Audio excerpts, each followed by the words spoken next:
जब भारत को आज़ादी मिली तब भारत अनेक परेशानियों का सामना कर रहा था। विभाजन के कारण देश में सांप्रदायिक दंगे भड़क रहे थे। तमाम उलझनों के बीच देशी रियासतों और रजवाड़ों को एकत्रित करने की चुनौती बहुत बड़ी थी। रियासतों को एकजुट करने का कार्य आज़ादी के कई वर्ष पहले से शुरू कर दिया गया था। आज़ादी के बाद रियासतों के पास भारत या पाकिस्तान में से किसी एक देश का चयन करना आवश्यक था। आज़ादी के बाद भारत में करीब 560 देशी रियासतें थीं। आज़ादी मिलने तक सभी देशी रियासतों ने भारत में मिलने के लिए अपनी सहमति दे दी, लेकिन 3 रियासतें ऐसी थीं जिन्होंने अभी तक भारत में अपना विलय नहीं किया था: जूनागढ़, हैदराबाद और कश्मीर। जूनागढ़ का नवाब मुस्लिम था, लेकिन वहाँ की बहुमत आबादी हिंदू थी। जब नवाब पर भारत में विलय करने का दबाव बढ़ा तब उसने पाकिस्तान के साथ जुड़ने का फैसला कर लिया था, लेकिन जूनागढ़ की जनता पाकिस्तान में शामिल नहीं होना चाहती थी। भारत सरकार और जनता के दबाव के कारण नवाब भागकर पाकिस्तान चला गया। तब जूनागढ़ में जनमत संग्रह कराया गया, जिसमें 99% जनता ने भारत में विलय होने का फैसला किया। 9 नवंबर 1949 को जूनागढ़ भारत का हिस्सा बन गया। हैदराबाद में भी यही समस्या उत्पन्न हुई। निज़ाम मुस्लिम थे, लेकिन वहाँ की 85% जनसंख्या हिंदू थी। निज़ाम भी पाकिस्तान में जाना चाहते थे। काफ़ी मुश्किलों के बाद 13 सितंबर 1948 को सरदार पटेल ने पुलिस की वर्दी में सेना भेजी, जिसे ऑपरेशन पोलो कहा गया। इसी के तहत 17 सितंबर 1948 को हैदराबाद का भारत में विलय हुआ। यदि हैदराबाद और जूनागढ़ पाकिस्तान में शामिल हो जाते तो इनका हाल भी बांग्लादेशियों जैसा होता। हमने बांग्लादेशियों के ऊपर अलग वीडियो में चर्चा की है। यदि आप जानना चाहते हैं तो डिस्क्रिप्शन बॉक्स में लिंक पर आप क्लिक करके देख सकते हैं। तीसरा रियासत है जम्मू कश्मीर। आज़ादी के वक्त जम्मू कश्मीर में हरि सिंह का शासन था। ये डोगरा राजवंश के चौथे शासक थे। हरि सिंह पाकिस्तान और भारत दोनों देशों में से किसी में भी शामिल नहीं होना चाहते थे।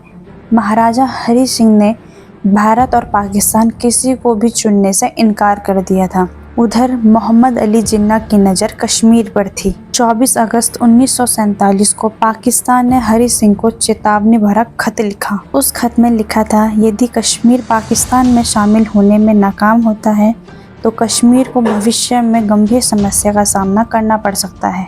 पाकिस्तान चाहता था कि जम्मू कश्मीर भारत का हिस्सा ना बनकर के पाकिस्तान का हिस्सा बन जाए। इसके लिए वह हर मुमकिन कोशिश कर रहा था, लेकिन हरि सिंह पाकिस्तान के साथ नहीं जाना चाहते थे। अब पाकिस्तान ने 22 अक्टूबर 1947 को कश्मीर पर हमला कर दिया और भारत में मारकाट शुरू कर दी। 26 अक्टूबर तक पाकिस्तान ने उरी और बारामूला अपने कब्जे में ले लिया था। इस दौरान पाकिस्तान श्रीनगर तक पहुंच गया। पाकिस्तान ने कश्मीर को हड़पने का मंसूबा कर लिया था। हमले से परेशान होकर हरि सिंह ने पंडित जवाहरलाल नेहरू और सरदार पटेल से बात की। इससे पहले राजा हरि सिंह किसी भी देश, चाहे वह भारत हो या पाकिस्तान, के साथ अपने रियासत को शामिल नहीं करना चाहते थे। वे अपनी अलग रियासत रखना चाहते थे। जब हरि सिंह ने भारत से मदद की गुहार लगाई तब लॉर्ड माउंटबेटन ने यह कहकर मना कर दिया कि जम्मू कश्मीर भारत का हिस्सा नहीं है और पाकिस्तान का यह आक्रमण भारत के किसी हिस्से पर नहीं हुआ है। भारत अपनी सेना का इस्तेमाल अपनी आत्मरक्षा में ही करेगा, ना कि किसी को बचाने के लिए। इसलिए जब तक कश्मीर इंस्ट्रूमेंट ऑफ एक्सेशंस पर दस्तखत नहीं करेगा उसे सैन्य सहायता नहीं दी जाएगी। लिहाजा 26 अक्टूबर को विलय के दस्तावेज पर हरि सिंह ने दस्तखत किए और कश्मीर को भारत का हिस्सा बनाया। लेकिन हरि सिंह के विलय पत्र के शर्तों में आर्टिकल 370 और 35A को शामिल किया गया था।